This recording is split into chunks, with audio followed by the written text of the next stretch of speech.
경기 고양시에서 파파야, 모링가, 구아바 등 열대 과일과 커피 재배에 성공한 정현석 씨. 열대 작물을 이용해 식음료와 체험, 치유 서비스를 제공하는 정현석 씨의 귀농 성공 비결을 전해드립니다. 경기 고양시에 파파야, 모링가, 구아바 등 열대 작물로 가득한 농장이 있는데요. 요 나무는 지금 파파야예요. 파파야 1년 정도 좀 지난 상태고요. 이주 여성들이나 이주 노동자들이 근무 후 퇴근할 때 저희 농장에 오셨다가 파파야를 따고 퇴근을 하는, 즉 장을 보러 오는 그런 농장이라고 생각하시면 되시겠어요. 정현석 씨는 청소년 쉼터, 지역 아동센터에서 만난 학생들이 사회에 잘 적응할 수 있도록 농업 공동체에 관심을 갖기 시작했는데요. 인생 이막을 어떤 걸 준비할까 좀 고민을 하기 시작을 했었거든요.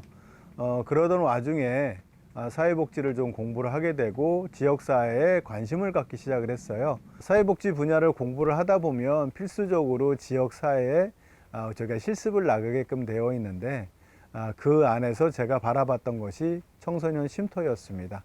그 청소년 쉼터의 친구들이 퇴소 후에 가정복귀가 안 되고 사회에 진출하게 되는 경우가 생기는데 양질의 일자리가 사실 만들어지지 않거든요.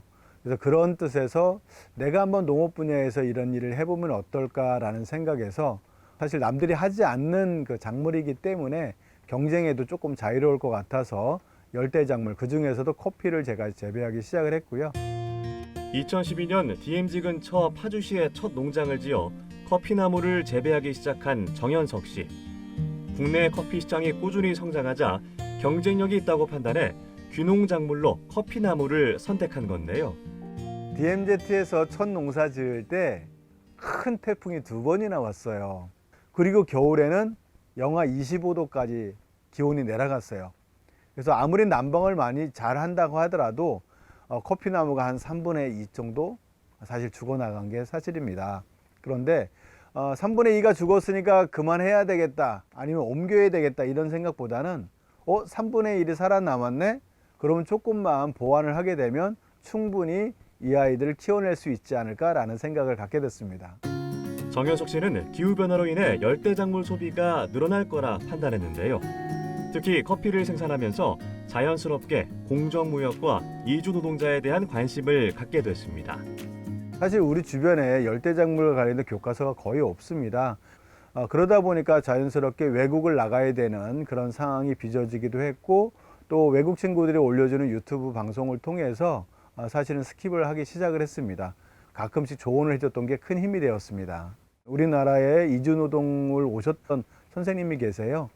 그분이 소개를 해주셔가지고 실질적으로 그 지역의 농민들과 커피를 키우기 시작을 했습니다. 재배하는 방법부터 해서 수확하는 방법들, 가공하는 방법들을 함께 고민을 해보고 지금은 커피 협동조합을 만들어서 잘 운영이 되고 있습니다. 정현석 씨는 귀농 전 꼼꼼한 시장 조사로 기후변화와 이주 노동자들의 증가에 따른 국내 과수 시장의 변화를 예측했는데요. 신소득작물인 파파야, 모링가, 사탕수수 등 다양한 열대작물을 선택했습니다. 저희가 보통 한 12단, 10단 정도 저희가 수확을 하고 있고요. 요거는 실질적으로 이제 바나나 꽃이라고 얘기하는데 꽃포예요. 근데 지금 보시면 요게 다 바나나 꽃이거든요. 자, 요것들은 우리나라에서는 사실 먹어보지 않았던 것들이잖아요. 음식으로 사용을 하고 있습니다.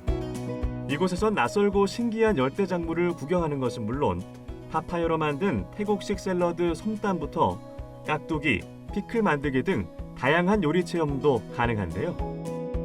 일상생활에 있었던 얘기들, 작물을 키우고 생산하는 과정들을 쭉 일기를 쓰다 보니까 그 과정을 쭉 살펴보셨던 분들이 이 농장은 꾸준하게 그 일을 해갖고 오고 있구나라는 인식을 좀 하신 것 같아요. 흔히들 에스닉 푸드라고 얘기합니다. 제3국의 음식들 또는 음료를 만드는 건데요. 여기를 방문하고 있는 우리 내국인들은 직접 현지 음식을 만들어 보는 그런 체험을 하고 있거든요.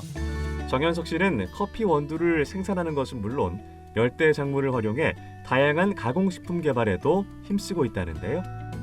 저희가 생산하고 있는 것들 중에 생산물 1차 생산물로서는 사실 로컬푸드나 이런 곳에 판매를 하고 있지 않아요. 온라인 판매도 전에는 하다가 지금은 하질 않고 있는 게 여기서 생산하고 있는 품목들이 약 한 12종 정도가 되고 있습니다. 그 중에서도 기호도가 조금 더 높은 그런 품목들을 가공 쪽으로 가고 있는데요.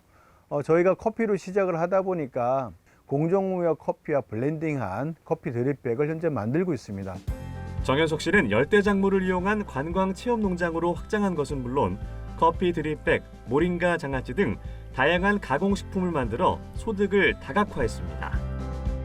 또 새로운 세상들이 있다는 걸 농사를 통해서 알게 됐거든요. 특히 커피 농사를 지면서 외국에 있는 분들을 좀 알기 시작을 했어요. 특히 우리나라에서 이주 노동을 하시거나 하셨던 분들하고 관계를 갖다 보니까 인생 산막은 그들의 나라에서 좀 더 이 농업 분야에서 함께 할 수 있는 일들을 만들어가면 좋겠다라는 생각이 들어서 아마 그곳에 가서 또 농업 분야에서 아마 함께 제가 운영을 하고 있을 거라고 생각이 듭니다. 열대작물로 행복한 삶을 일구는 정현석 씨가 있는 경기 고양시에서 전해드렸습니다.